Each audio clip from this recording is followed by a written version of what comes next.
The exact date of his sighting was July 2nd at 11 a.m., Mountain Standard Time. I was driving on U.S. Highway 30 South with my wife and our son Delbert and our daughter Ann. We were on our way from Washington, D.C. to Portland, Oregon on vacation before reporting to my new duty station at the Aviation Supply Depot, Naval Supply Center, Oakland, California. About 7 miles after we passed through Tremonton, Utah, my wife noticed a group of objects in the sky which she could not identify. I pulled over to the side of the road, stopped, got out, looked up and saw the objects.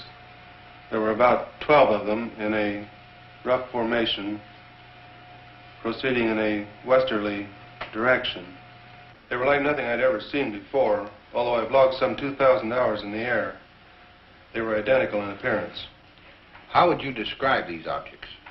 Like two saucers, one inverted over the other. I had no means of judging the altitude. It appeared to me to be about the size of B-29s at 10,000 feet. Did you photograph them immediately? I watched the objects for a few moments before getting my camera out of the suitcase. Then I lost more time getting film out of the second suitcase and loading the camera. When I first saw the objects, they were almost overhead. By the time I had the camera ready to go, they had moved to a considerably greater distance. What kind of a camera did you use? A 16mm Bell & Howell, film autoload master with the 3-lens turret. I selected a 3-inch lens and set it on f8 and focused at infinity. Did you think of using slow motion? No, the camera was set on 16 frames per second, and in the excitement of the moment, I didn't think to shoot at a greater rate, although that would have improved the coverage. I centered the viewfinder on the objects and made the first shot. Then I decided that if the sky were darker, the objects would show better. So I stopped the lens down to f16 and continued photographing. This proved to be a mistake, as the quality of the film would have been better had I left it at f8.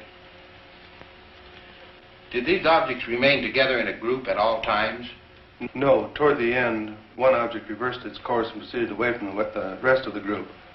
I held the camera still and allowed this single object to pass through the field of view, picking it up again later in its course. Did this single object return to the rest of the group? No. I allowed it to pass through the field of view of the camera 2 or 3 times, and then it disappeared. In what direction? Over the eastern horizon. What did you do then? I turned, swinging the camera just in time to see the rest of the group disappear over the western horizon. What was the weather? The weather was bright and cloudless. Visibility good? The visibility was excellent. How does this film you shot compare with what you saw with your naked eye? You have studied the film. Yes, I've studied it. I'm very disappointed. The film falls far short of showing what I saw with the naked eye, due to the delay in getting the camera started and my error in exposure. If I'd had this camera in the seat beside me, loaded and ready to go, there'd be no need for questions. The Air Force would have the answer. What is your full name, please? Delbert Newhouse. And you are on active duty with the Navy? Yes, sir, I am. What is your official Navy rank? My title is Chief Photographer. I'm a commissioned warrant officer, United States Navy. How long have you been in the service? 21 years. Now, is there anything you can add to the description of these objects? They had a bright silvery color. Can you describe some particular detail? They had a metallic appearance. They seemed to be made of some kind of polished metal.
This is the Utah film as it was originally photographed. The image structure and maneuvers definitely eliminate any kind of known aircraft. This is where Chief Photographer Newhouse, in his excitement, changed exposure.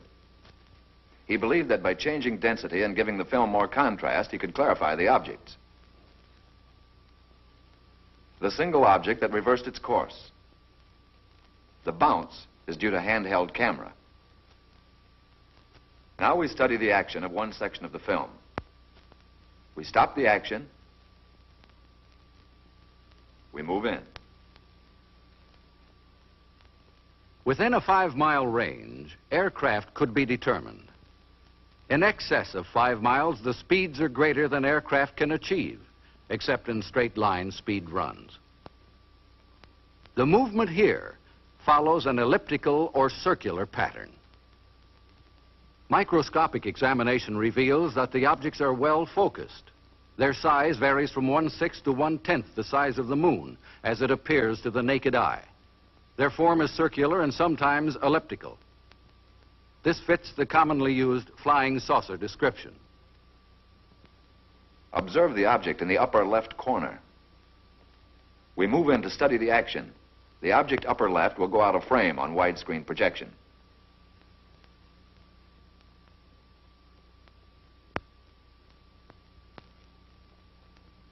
Observe the motion of the two objects upper right as we rock them back and forth.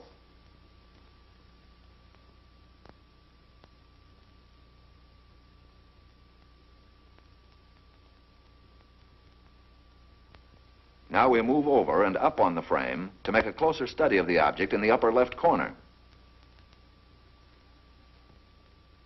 Examine this object closely. Compare it with those objects you saw in the Montana film.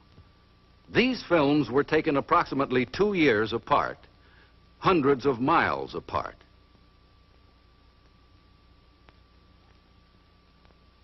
We drop back to the original perspective and resume. Now the section of the film where photographer Newhouse changed exposure.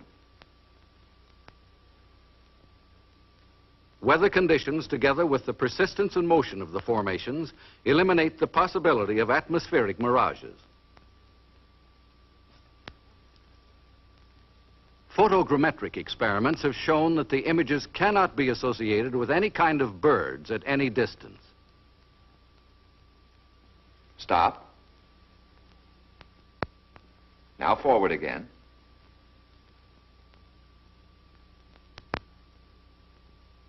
Stop.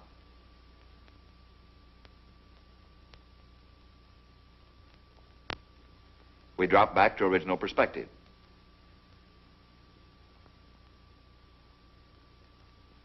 Now once again, and for the last time, the Utah film. The objects cannot be associated with any known balloon observations.